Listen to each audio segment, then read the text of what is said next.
Merci de nous rejoindre une fois sur Afro Info, 243, vendredi 26 décembre 2025. Nous allons commencer toujours dans l'est de la RDC, dans la ville d'Ouvira. Et on va avoir une situation qui s'est passée au port de Kalundu. Kalundu, c'est un port, l'un des grands ports, voilà, du site Kivu, dans la ville d'Ouvira.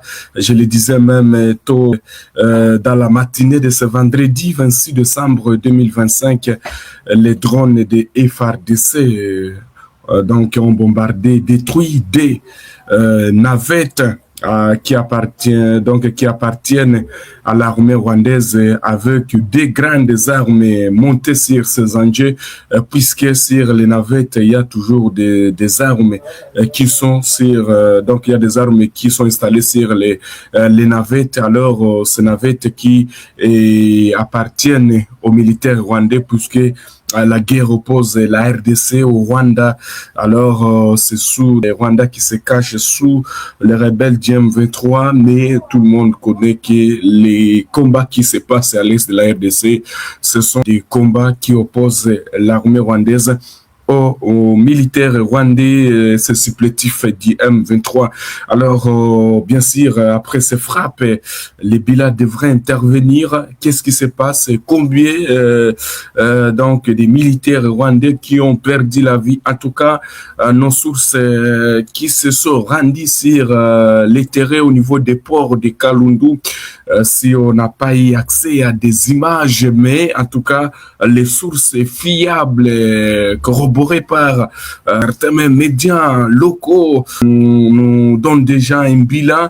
Selon même les témoignages recueillis sur place, les militaires rwandais à bord ont tous péri et l'ambulance venait d'acheminer à l'hôpital au moins 10 autres militaires rwandais touchés par des projectiles lors de cette frappe soudaine de l'armée congolaise. On nous signale que tous les militaires rwandais qui étaient vraiment dans ces navettes, puisque ces deux speedboats qui ont été touchés par les frappes aériennes, comme vous voyez sur cette image où on indique déjà avec une flèche. C'était une vidéo, mais à l'aide de ça, donc il y a les habitats qui ont filmé, on voit en tout cas ces speedboats qui ont pris fait, puisque c'était une frappe soudaine des forces armées de la République démocratique du Congo à partir des collines. Comme vous pouvez voir sur cette image, il y a des collines là-bas, donc pour dire que les FARDC se rapprocheraient de nouveau encore de la ville d'Ouvira. Qu'est-ce qui se passe? En tout cas, les témoignages recueillis sur place, les militaires, tous les militaires rwandais, puisque ce sont les militaires rwandais qui naviguent avec ces navettes ou ces speedboats. Alors, on nous signale qu'il y a même des sources qui sont au niveau des ports de Kalundu, des sources qui sont en tout cas des vraies sources affirmées que tous les militaires à bord, tous les militaires rwandais à bord ont tous péri, et il y a même un mouvement de l'ambulance qui est en train de faire des tours. Donc, nos sources ont pu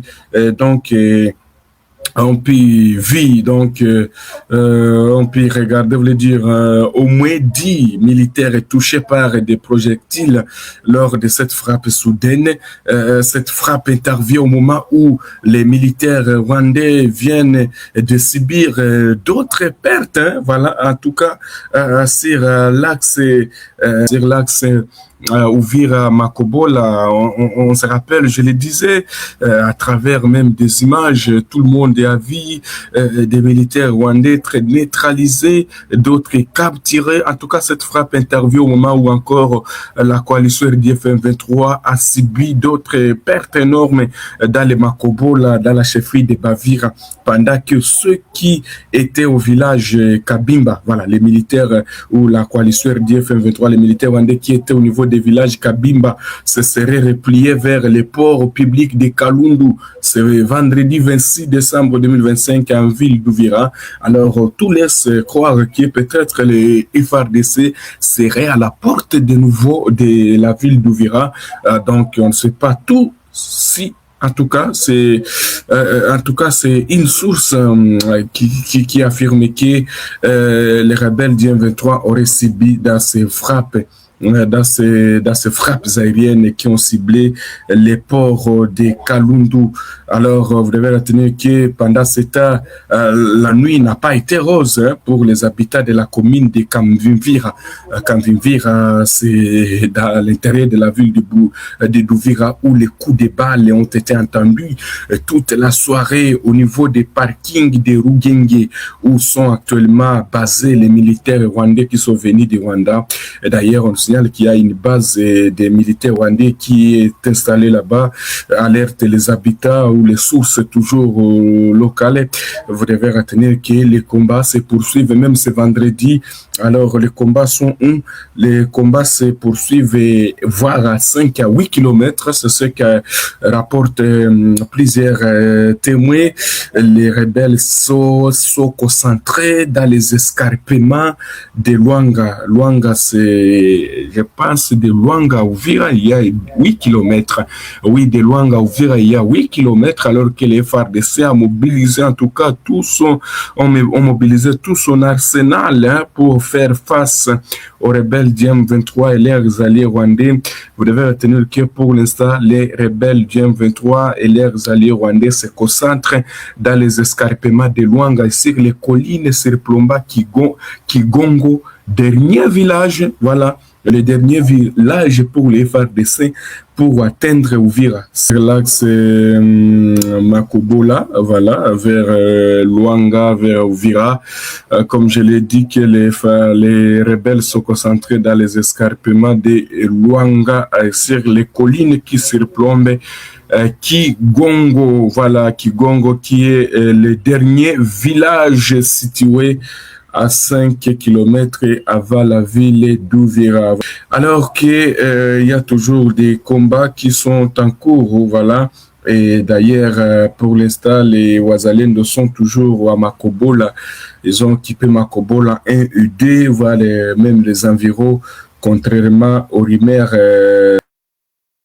sur les réseaux sociaux qui disent ou qui indiquent que les rebelles du 23 se sont retirés volontairement de Makobola. C'est faux. Ils ont été défaits militairement par les FARDC.